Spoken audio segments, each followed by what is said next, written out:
February 17th. A progressive split flow pattern is driving today's impacts, with a strong Pacific jet into the northwest, lee cyclogenesis over the high plains, and a lingering frontal boundary from the lower Mississippi Valley into the mid-Atlantic. For the morning bank, the primary operational concerns are mountain obscuration and turbulence in the west. Gusty crosswinds through the central plains into the Midwest, and areas of low ceilings and light convection from the Gulf Coast to the southern Appalachians. Starting in the west, a moist Pacific shortwave is moving inland across Washington and Oregon, with steady rain along the coast and lower terrain, and widespread IFR to MVFR in upslope areas. Seattle and Portland will see periods of reduced ceilings and moderate mechanical turbulence below 10,000 feet in strong onshore flow, with mountain wave activity east of the Cascades impacting Spokane and Boise arrivals. Snow levels remain elevated but are lowering behind the trough, producing accumulating snow over the northern Rockies and persistent mountain obscuration across western Montana and northern Idaho. In California, northern terminals, including San Francisco and Sacramento, are mainly MVFR with passing showers, while Southern California remains largely VFR. Though gusty west winds through the passes will produce localized low-level turbulence into Los Angeles and San Diego.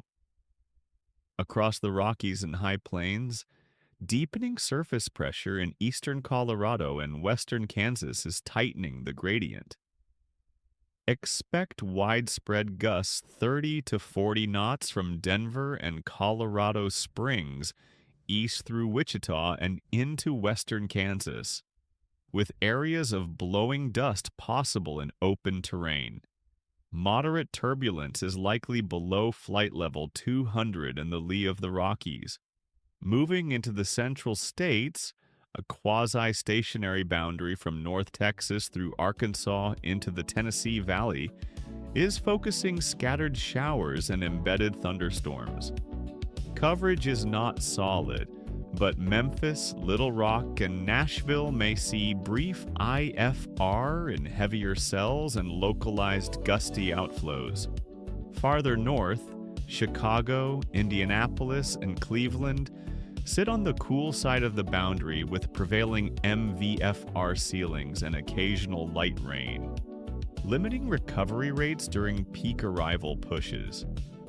In the southeast, moisture pooling along the boundary is producing low ceilings from Houston and New Orleans east through Atlanta and the Carolinas.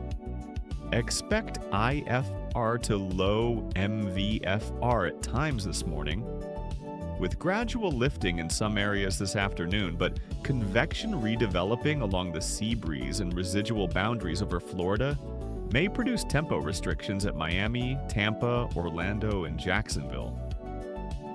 Finally, in the northeast, weak high pressure is retreating offshore, while mid-level energy approaches from the Ohio Valley. Ceilings lower through the day from Pittsburgh and Buffalo east toward New York and Boston, with light rain spreading in and localized IFR developing late. Overall, plan for a gusty central corridor, wet and turbulent west, and ceiling-driven flow constraints from the Gulf Coast to the northeast.